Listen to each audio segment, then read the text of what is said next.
आरक्षणासाठी सकल मराठा समाज रस्त्यावर उतरतोय।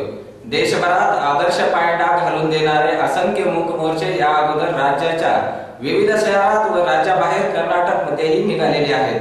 परंतु आरक्षणाच्या मुद्द्यावर सरकार गंभीर नसल्याचा आरोप होतो आहे।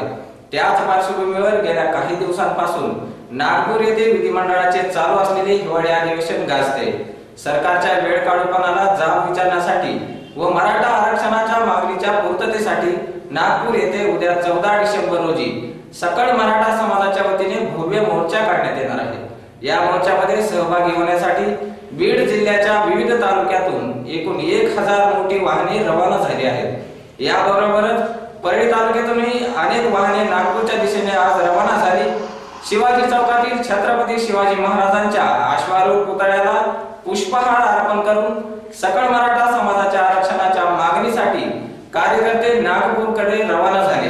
काय आहेत त्यांच्या मागण्या, या मागण्यांच्या संदर्भात काय आहेत त्यांच्या भावना जाणून घेतल्या आहेत आमचे प्रतिनिधी सतीश मोरे यांनी। पाहूया एक रिपोर्ट।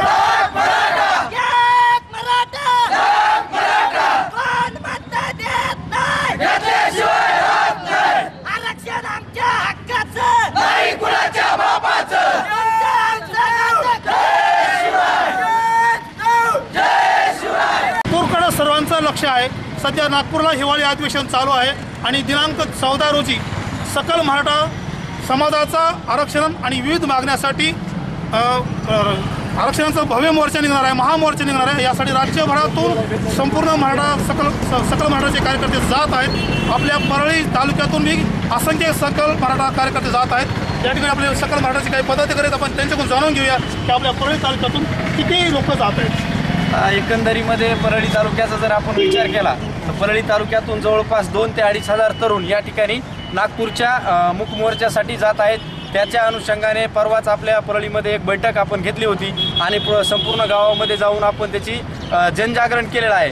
गेल्या अनेक दिवसापासून महाराष्ट्रामध्ये लाखोच्या करोडोच्या संख्येने मराठा क्रांती मोर्चे या ठिकाणी निघत असताना सुद्धा सरकार याच्याकडे गांभीर्यानं घेत नाही आणि म्हणून एकंदरीत मराठा समाजाचा हा रोष या ठिकाणी आम्हाला नागपूरच्या अधिवेशनावर काढावा लागत आहे आणि मोठ्या ताकदीनं संपूर्ण महाराष्ट्रातून 70 ते 80 लाखाच्या पुढे जवळपास समाज या ठिकाणी नागपूरला जमा होणार आहे। परळी तालुक्यातून प्रत्येक गावातून 2-2, 3-3 गाड्या रेल्वे आणि ट्रॅव्हल्सच्या माध्यमातून 2,500 ते 3,000च्या आसपास जवळपास तरुण या ठिकाणी नागपूरच्या मोर्चासाठी जाणार आहेत। आता जे कार्यकर्ते जात आहेत त्यांसाठी जाण्या येण्यासाठी इतर काय सुविधा काय केल्या नाही, आता जाण्या येण्यासाठी प्रत्येकानं स्वयंस्फूर्तीने स्वतःच्या पैशांनी खर्चून प्रत्येक गावातून गाड्या काढलेल्या आहेत, रेल्वेनं जायला लागलेत, ट्रॅव्हल्स केलेल्या आहेत आणि अशा माध्यमातून कुठलाही जे भेटेल ती सुविधा भेटून सकल मराठा समाज या ठिकाणी नागपूरच्या मोर्चामध्ये सहभागी होणार आहे। उद्याचा मोर्चा झाल्यानंतर अधिवेशनात जे काय पडसाद उमटतील पण समजा या मोर्चानंतर मी काही सरकारतर्फे आपली मागणी मंजूर नाही झाली तर पुढील भूमिका काय असेल सकल मराठाची?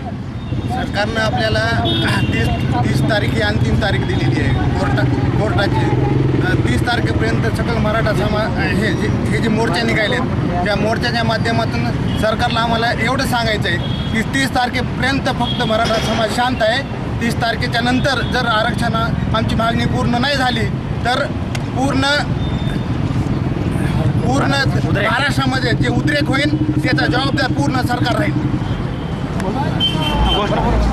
जय जिजाऊ, जय शिवराय, जय जिजाऊ, जय शिवराय, जय जिजाऊ जय शिवराय घोषणा देत सकल मराठाचे कार्यकर्ते आपल्या परळी तालुक्यातून नागपूरकडे रवाना होत आहेत। सतीश मोरे, परळी।